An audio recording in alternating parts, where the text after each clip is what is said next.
नमस्कार विद्यार्थियों। आज हम मॉलिक्यूलर बायोलॉजी के अंतर्गत अध्ययन की जाने वाली विभिन्न प्रकार की टेक्निक्स के अंतर्गत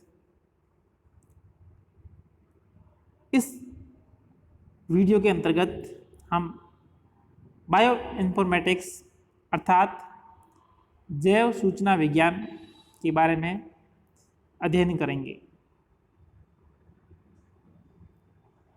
जैव सूचना विज्ञान परिचय।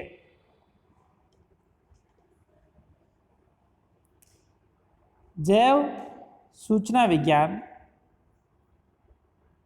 इस विषय की स्थापना के बारे में पाउलिन होगेवेग और डेन हेस्पर ने वर्ष 1978 में अपना विचार दिया और दुनिया के सामने एक नया विषय लेकर आए, जिसे आज हम जैव सूचना विज्ञान अर्थात बायो इन्फॉर्मेटिक्स के नाम से जानते हैं। यह जैव सूचना विज्ञान अपने आप में एक मल्टी डिसिप्लिनरी सब्जेक्ट है, जिसके अंतर्गत जीव विज्ञान, गणित, सांख्यिकी व कंप्यूटर तकनीक से मिलकर प्राप्त होने वाला जो नवीन ज्ञान है उसे हम जैव सूचना विज्ञान कहते हैं। अर्थात हम अगर ऐसे बात करें कि जीव विज्ञान क्षेत्र में उपलब्ध आंकड़े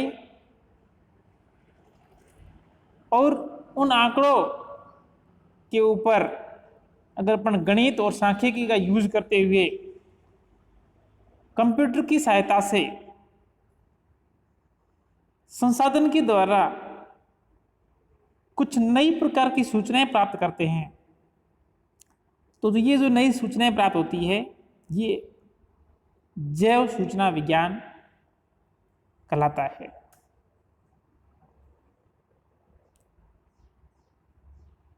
जैव सूचना विज्ञान, जिसे आज जैव तकनीक का मस्तिष्क भी माना जाता है, 20वीं सदी के अंत में आणविक जीव विज्ञान व जेनेटिक्स के क्षेत्र में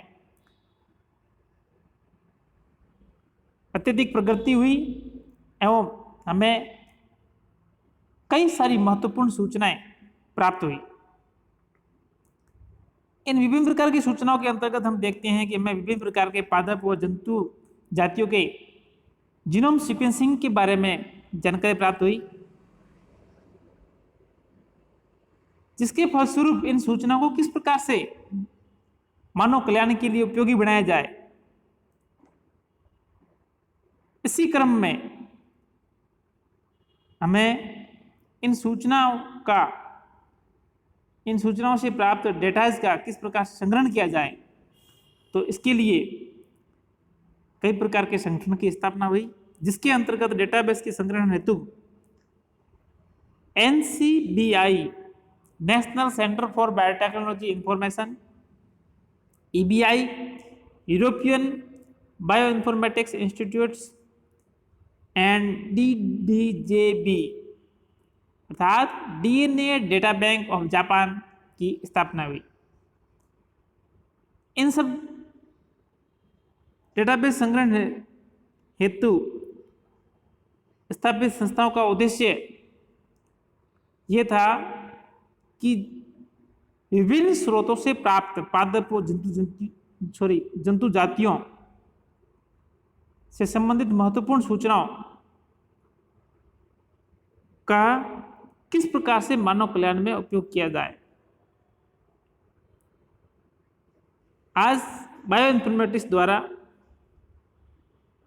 न केवल बायोलॉजी बल्कि medical field, medicine field, agriculture आदि क्षेत्रों में इन सूचनाओं के द्वारा अनुसंधान में उन्नति हुई है और विभिन्न क्षेत्रों से प्राप्त सूचनाओं का लगातार व अधिक समय तक संग्रहित, व्यवस्थित, विश्लेषित और वितरित करने के लिए कंप्यूटर की सहायता से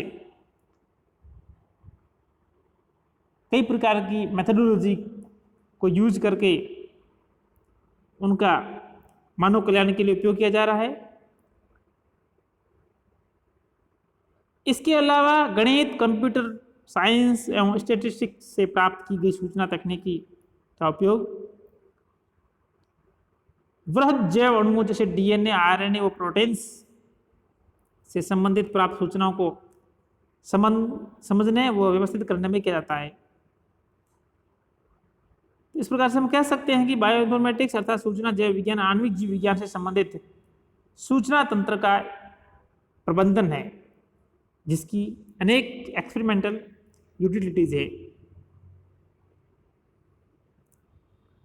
वर्तमान में कंप्यूटर की pattern recognition, data mining, machine learning, algorithm व विजुअलाइजेशन से संबंधित एप्लीकेशंस का प्रयोग किया जाता है।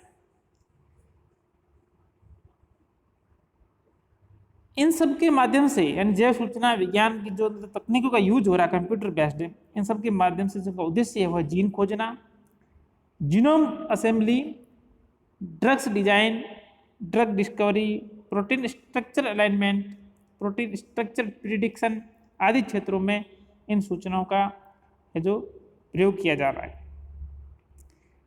जैव सूचना विज्ञान एक उभरता हुआ इंटरडिसिप्लिनरी रिसर्च क्षेत्र है तथा जिंदगी की गुणवत्ता बढ़ाने के लिए इसका उपयोग अर्थात जैव सूचना विज्ञान का उपयोग दिन ब दिन बढ़ता जा रहा है।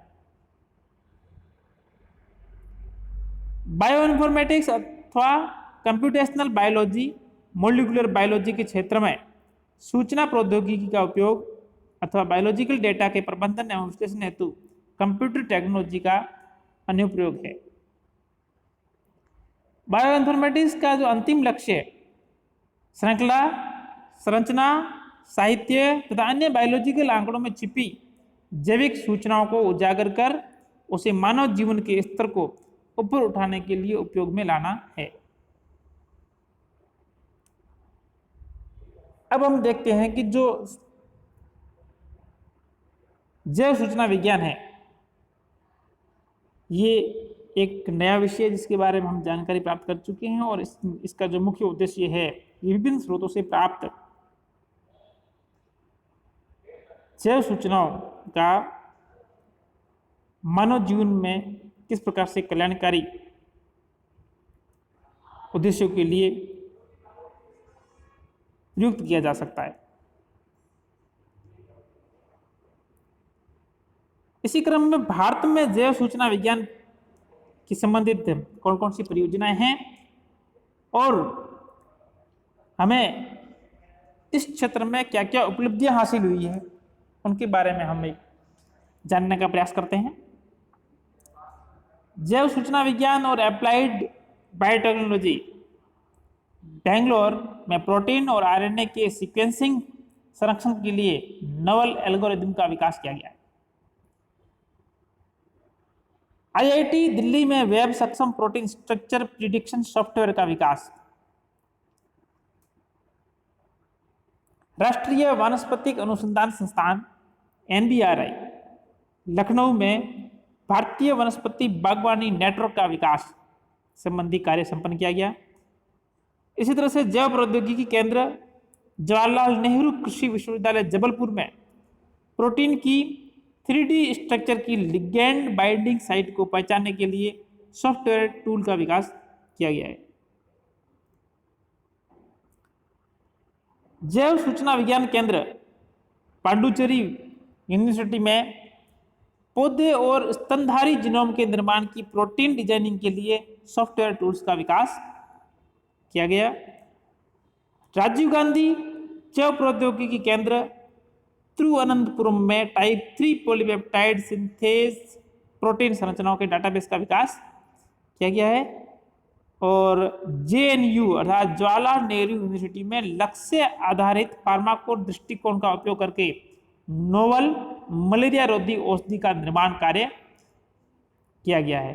तो ये जो समस्त प्रकार की जो परियोजनाओं के तहत हमें ये बहुत ही महत्वपूर्ण उपलब्धियां हासिल हुई है, जो कि मानव जीवन के लिए कल्याणकारी कल्याणकारी है, और साथ साथ भविष्य में इसमें और भी है जो अच्छी गुणवत्ता युक्त हमें है जो उपलब्धियां हासिल होने की संभावना है। अब जैव सूचना विज्ञान के अपेक्षित साधन, यानी जो हम जैव सूचना विज्ञान की बात करते हैं, तो इस सूचना विज्ञान को सुदृढ़ करने के लिए, विभिन्न प्रकार की सूचनाओं को अलग अलग क्षेत्र से प्राप्त करने के लिए हमें किस किस प्रकार के साधनों की अपेक्षा है, उसके अंतर्गत हम देखते हैं कि बायो इन्फॉर्मेटिक्स में हमें कई प्रकार के साधन अपेक्षित है। पहला है कंप्यूटर एवं अन्य हार्डवेयर। आज के हम सब जानते हैं कि टेक्नोलॉजी का युग है और सब कुछ हमारा विकास है जो कंप्यूटर एवं कंप्यूटर संबंधित प्रोग्रामिंग पर डिपेंड है। तो कंप्यूटर एवं इसके साथ साथ अन्य हार्डवेयर्स, यानी जो मशीन्स, जो इक्विपमेंट्स है, उनकी इम्पोर्टेंस है। साथ ही साथ डेटा के ट्रांसफर करने के लिए, सूचनाओं का त्वरित स्थानांतरण करने के लिए इंटरनेट कनेक्शन की आवश्यकता है। वर्ल्ड वाइड वेब, डेटाबेस और कई प्रकार के यूजेबल सॉफ्टवेयर, जिसके द्वारा विभिन्न प्रकार के डेटाबेस को कलेक्ट करके और उनका संधारण करके नई सूचनाएं प्राप्त की जा सके। जैव सूचना विज्ञान के महत्वपूर्ण डेटाबेस के अंतर्गत हम देखते हैं, इनमें 3 प्रमुख डेटाबेस होते हैं। डेटाबेस अपने आप में एक कंप्यूटर रिलेटेड प्रोग्रामिंग है, कार्यक्रम है, जिसके अंतर्गत पहला है न्यूक्लिक अम्ल अनुक्रम डेटाबेस, है ना, यानी जो न्यूक्लिक अम्ल है, डीएनए, आरएनए, उनकी सीक्वेंसिंग का पता लगाना संबंधित। इसके अंतर्गत EMBL न्यूक्लियोटाइड अनुक्रम database, NCBI gene bank, DDBJ, और दूसरा जो डेटाबेस है वो प्रोटीन अनुक्रम डेटाबेस, इसके अंदर स्विस प्रोट, PIR, MIPS, और तीसरा जो डेटाबेस है वो है प्रोटीन संरचना का डेटाबेस, जिसके अंतर्गत प्रोटीन डेटाबेस अनुप्रयोग। तो जैव सूचना विज्ञान के अंतर्गत ये 3 प्रकार के महत्वपूर्ण डेटाबेस है, जो कि न्यूक्लिक अम्ल, प्रोटीन अनुक्रम और प्रोटीन संरचना से संबंधित है। अब है जैव सूचना विज्ञान में प्रयुक्त महत्वपूर्ण सॉफ्टवेयर से आप सब लोग समझते हैं कि कंप्यूटर के अंदर जो जितनी प्रोग्रामिंग होती है वो सब है जो एक सॉफ्टवेयर के द्वारा संचालित होती है। इंटरनेट के अलग अलग सर्वर्स पर बायो इन्फॉर्मेटिक्स से संबंधित बहुत से सॉफ्टवेयर उपलब्ध है, जिनमें से जो प्रमुख है वो है डेटाबेस सर्च, इसके अंतर्गत WAIS, SFGAT, gate entry, PubMed and एंट्रेजेज।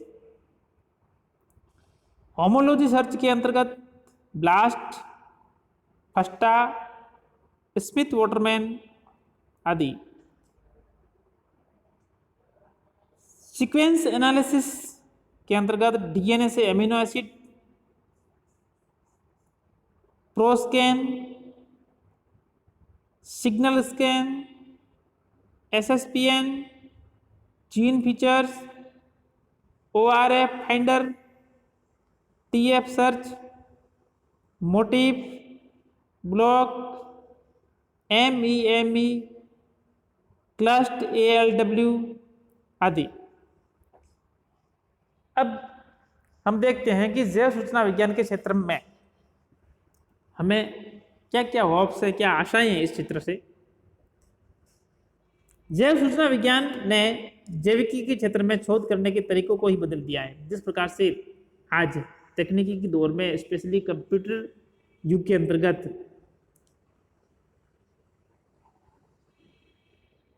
शोध के तरीके को बिल्कुल ही बदल दिया है, जिसके फलस्वरूप जैविक सूचनाओं के संबंध में भी हमारी शोध की प्रवृत्ति त्वरित रूप से परिवर्तित हो गई है। विशेष प्रासंगिकता के जैव सूचना विज्ञान में देश, विशिष्ट मानव, पौधों और पशुओं के रोगों को समझना, औषधि खोज की प्रक्रिया में लगने वाले समय को कम करना, जलवायु परिवर्तन की चुनौतियों को जानना जैसे नवीन मुद्दे शामिल है। प्रयोगात्मक अप्रोच के बजाय अब किसी भी शोध का प्रारंभ कंप्यूटर पर उपलब्ध डेटाबेस की उपयुक्त सॉफ्टवेयर द्वारा तलाश एवं तुलना से होता है। एक जीन का बेस अनुक्रम ज्ञात होने के पश्चात उसकी किसी डेटाबेस पर पहले से विद्यमान किसी अनुक्रम से तुलना की जा सकती है। जैसे हम जानते हैं कि अगर किसी एक जीन का हमें सीक्वेंस पता है तो उसकी किसी डेटाबेस पर पहले से कोई और अन्य सूचना हमें मिलती है तो हम इन दोनों सीक्वेंस के बीच में तुलना कर सकते हैं और दोनों अनुक्रमों में कितनी समानता है इस आधार पर हम नए जीन की कार्यशैली पर प्रकाश डाल सकते हैं।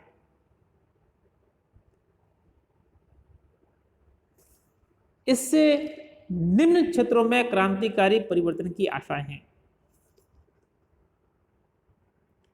पहला है किसी जानलेवा बीमारी के लिए उत्तरदायी जीन समूह का पता लगाना। अगर जीन डेटाबेस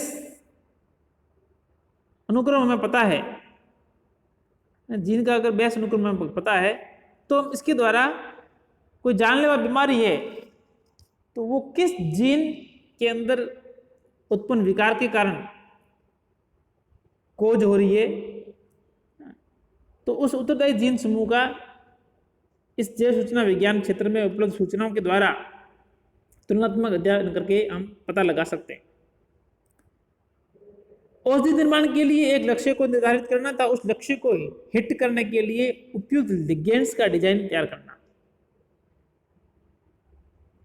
किसी पौधे के जीन में इस प्रकार से परिवर्तन करना कि पुनरुज्जीव प्रोटीन का उपयोग मानव कल्याण में हो सके। यानी कोई पौधा है और उसके अंदर कोई पार्टिकुलर यूजफुल जीन है मानव पोषण की दृष्टि से या अन्य औषधि की दृष्टि से, किसी भी दृष्टि से, तो उस जीन के अंदर इस प्रकार से हमें परिवर्तन करना है कि जो उस जीन के परिवर्तन करने के फलस्वरूप जो नई जीन होगी जिसे हम पुनर्योजित जीन कहते हैं, तो पुनर्योजित जीन जब अपने लक्षण अभिव्यक्त करेगी प्रोटीन के रूप में तो उस प्रोटीन को हम पुनर्योजित प्रोटीन कहते हैं। तो इस पुनरुज्जीव प्रोटीन का मानव कल्याण में उपयोग होना अति आवश्यक है। धन्यवाद।